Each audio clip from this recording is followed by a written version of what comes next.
फरमाते हैं कि मैं ना मजदूर लेने गया, बगदाद के चौक में मजदूर बैठे होते थे। तो मेरी उन मजदूरों में से ना एक नौजवान बच्चे पे नजर पड़ी। बड़ा कमजोर सा वजूद था, लेकिन चेहरे पर इबादत का निशान था। माथा बताता था कि नमाज का बड़ा ख्याल रखता है। मैं उसके करीब गया। चेहरे भी बड़ा कुछ बताते हैं ना, चेहरों में भी बड़ी रानाई होती है। फरमाते मैं करीब गया, मैंने उसको कहा बेटे मजदूरी करोगे? तो कहने लगा मजदूरों में बैठा हूँ तो जरूर मजदूरी के लिए ही तो बैठा हूँ। तो मैंने कहा कि चलो फिर। कहने लगा नहीं, मेरी कुछ शर्तें। मैंने कहा बताओ। कहने लगा पहली शर्त यह है कि लोग 4 दिनार दिहाड़ी लेते हैं, मैं 3 दिनार लूँ। मैंने कहा यार बे तो बड़ी बेहतरीन है, बाकी भी इस तरह की रख ले। उसने कहा हुजूर दूसरी शर्त यह है कि मैं आपकी मुकम्मल बात मानूंगा, लेकिन जब अजान हो जाएगी फिर आपकी नहीं सुनूंगा।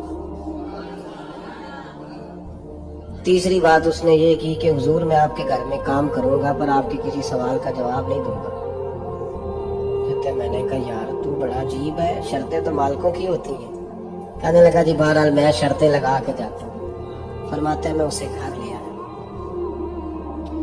काम मैंने उसको बताया तो जो काम मजदूर सारे दिन में करता है ना, उसने 2 घंटे में कर दिया।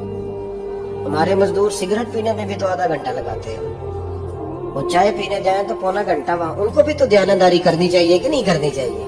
ने मुआहदा किया है ना जी, तो पूरा उतरना चाहिए ना। कहते 2 घंटे में। अब काम जब बंदा शुरू कराता है तो काम और निकल आता है। कहते काम मैंने उसको और बता दिया, वो करने लगा। उसने मिट्टी निकाल के रखी थी बाहर रास्ते में, तो अजान हो गई जोर की। उसने वहीं कुदाल चोरी कही और चलने लगा। तो मेरा बेटा कहने लगा इसको जरा बराबर कर दो। कहने लगा चुप कर जा, तेरे बाप से बात हुई थी। जब अजान होती है तो मैं किसी और की नहीं सुनता, सिर्फ अल्लाह रसूल की सुनता हूँ। कहते मस्जिद चला गया, नमाज पढ़ के आया तो दोपहर का वक्त था। मेरी बीबी कहने लगी इसको को खाना खा ले। कहते हमने कहा खाना खा लो। तो कहने लगा मैंने रोजा रखा, रमजान भी नहीं था, नफली रोजा रखा हुआ। फरमाते शाम हुई, मैंने 3 दिनार दिए। तो मैंने कहा तेरा नाम क्या है? कहने लगा मैंने आपसे कहा था मैं किसी सवाल का जवाब नहीं दूंगा। तो वो चला गया। अगले दिन मैं फिर लेने गया उसे, काम कुछ और निकल आए। तो लोगों ने बताया वो सिर्फ हफ्ते वाले दिन आता। मैंने कहा क्यों? कहने लगा जी वो कहता है मेरा हफ्ते का खर्चा 3 दिनार है।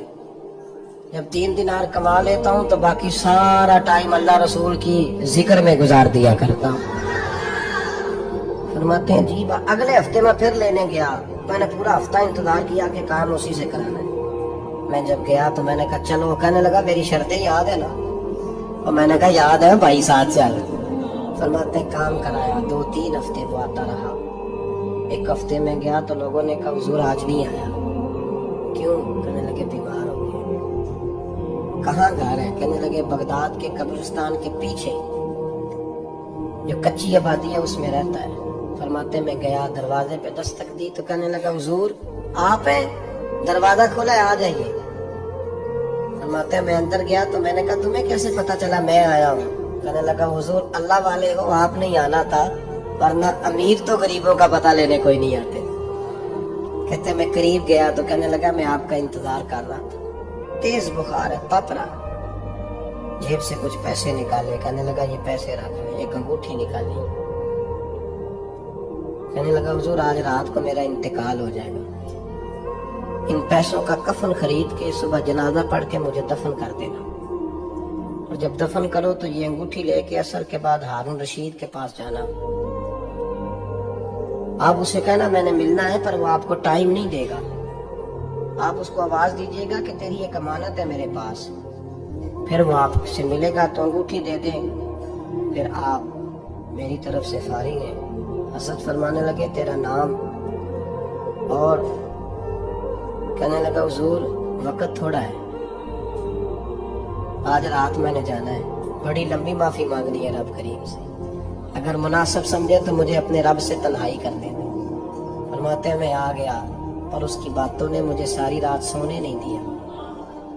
फरमाते सुबह बड़ी मुश्किल से सूरज निकला, मैं गया दरवाजे पे हाथ रखा तो दरवाजा खुला हुआ था। अंदर दाखिल हुआ तो खुशबुएं मेरा इस्तकबाल कर रही थी। जब चेहरे से कपड़ा हटाया तो उसका तो इंतकाल हो चुका। इंतकाल हो चुका, ऐसे जैसे किसी का दीदार करके सोए।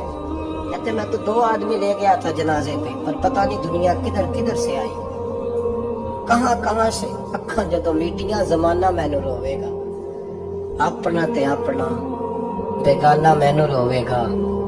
फरमाते मैं तो 2 बंदे ले गया था, पर पता नहीं मखलूक कहां कहां से आई। जनाजा पड़ा, दफन किया।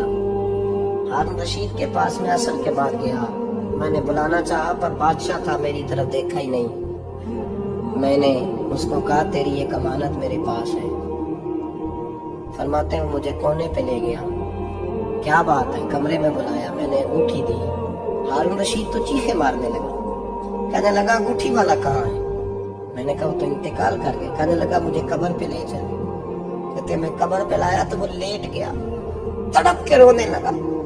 मैंने कहा मेरा कलेजा फट जाएगा, ना उसने कुछ बताया ना तूने बताया, ये कौन था? हारून रशीद कहने लगा ये मेरा बेटा था। मैंने कहा तेरा बेटा और मजदूर? कहने लगा हुजूर ये हजरत दाऊद ताई के पास बैठा करता था, उनका मुरीद था। मुझे रोज कहता था अब्बा तूने बड़ी दुनिया इकट्ठी कर ली है, मरते वक्त तुझसे टांगे समेटी नहीं जाएंगी, इतना हिसाब नहीं तू दे सकेगा। मैं इसको समझा देता, इसकी अम्मा समझा देती। ये रोज हमें कहता छोड़ दो, आ जाओ अल्लाह रसूल की बारगाह में झुक जाएं। हम समझ। एक दिन ये चला गया, कहने लगा फिर तुम्हारा रास्ता और है और मेरा रास्ता और है। ये सोने की अंगूठी गलती से इसके पास रह गई, गलती से हीरे की अंगूठी चली गई। कहने लगा देखो मेरे बेटे ने आज वो भी वापस कर दी है। फिर तड़प के कहने लगा हारून रशीद था तो ये मेरा बेटा, पर मेरा मुर्शद निकला, मेरा पीर निकला। भाई जिंदगी तो बड़ी थोड़ी है ना। बाबा साहब ने कहा था उठ फरीदा सुत्या, दाढ़ी आ गया भूर, अग्गा नेड़े आ गया, पिछा रह गया दूर। उठ फरीदा सुत्या, खलकत वेखन जा, मते कोई मिल जाई बख्शिया ते तू ही बख्शिया जा। उठ फरीदा सुत्या, झाड़ू दे मसीत, तू सुते रब जागदा, तेरी डाडे नाल परीत। मेरा रब हमें भी अपनी बारगाह में कबूल फरमा।